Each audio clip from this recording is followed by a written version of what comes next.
Hello and welcome to this week's vlog from Maddisons. Well, what have I been up to this week? One very interesting conference call that I was on. I seem to do masses of conference calls at the moment. Zoom has taken over my life, but one really interesting one I did was with Mark Hayward.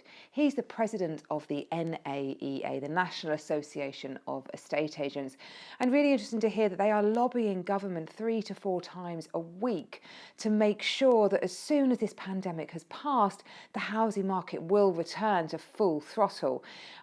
They've been speaking to the government about all sorts of things that have come on. So, for example, some of the big lenders last week said that they were only prepared to lend up to 65% on loan to value.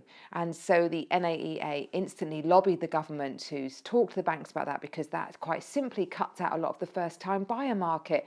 And if the first-time buyers can't get onto the housing ladder, then everything else kind of stalls. So the government is talking to the banks about that, and we're expecting to see a reverse of that decision quite soon. They're also talking to the banks about their desktop valuations and the fact they need to roll these out a lot quicker.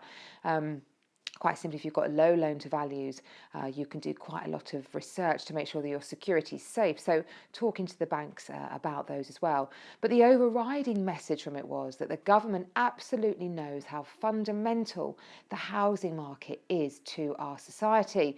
And so the government is absolutely committed to making sure that the minute this pandemic has lifted, they will do everything in their power to push the housing market back to full throttle. So we're seeing lots of talk of stamp duty easing and the banks being asked to lend even further to help people who've perhaps had a hit on their income. So watch this space. I think it'll be quite interesting. I remain quite positive, I have to say, about the outcome post this. A lot of people are predicting an Armageddon type recovery, but I think that's probably only certain newspapers.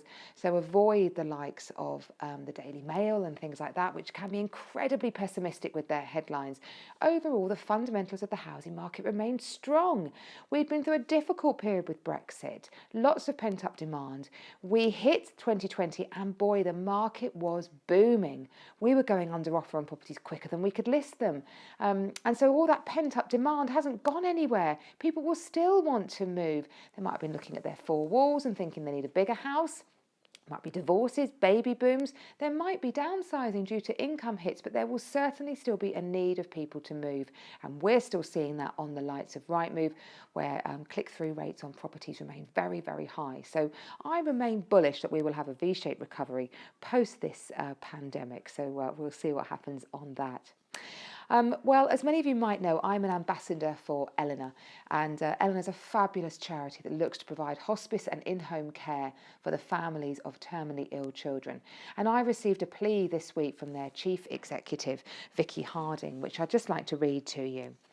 Over the next 3 months, we estimate that without emergency financial and local support, our income will decline by 1.1 million.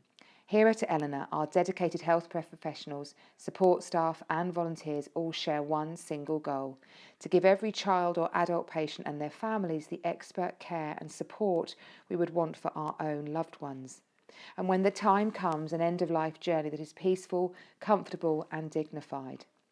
The coronavirus crisis does not change these goals, even though we know we'll be asked to care for many more vulnerable people over the next few months. Our responsibility is to rethink and adapt the way we care and support local people in our community, so we can still be there to provide the expert care they need.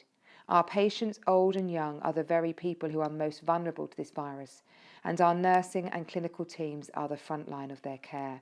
This fighting fund will keep Eleanor's care services going, keep myself and my healthcare professional colleagues by the side of our patients. They've got lots of social media activity going on. They're going to be doing an online auction and also issuing a corporate newsletter to help kind of spread the word, really, of what Eleanor is up to. So anything anyone can do to help. If you'd like more information on how you can help, please do get in touch with me. I'd be delighted to let you know. Well, let's finish with something that strikes back to normal times of old. My vlogs used to look at a property of celebrity interest. And this week, did you know that Jamie Oliver's pad, where he first rose to fame in the recording of The Naked Chef, has come to market? It's a really fabulous warehouse conversion style property in trendy North London, Highbury and Islington.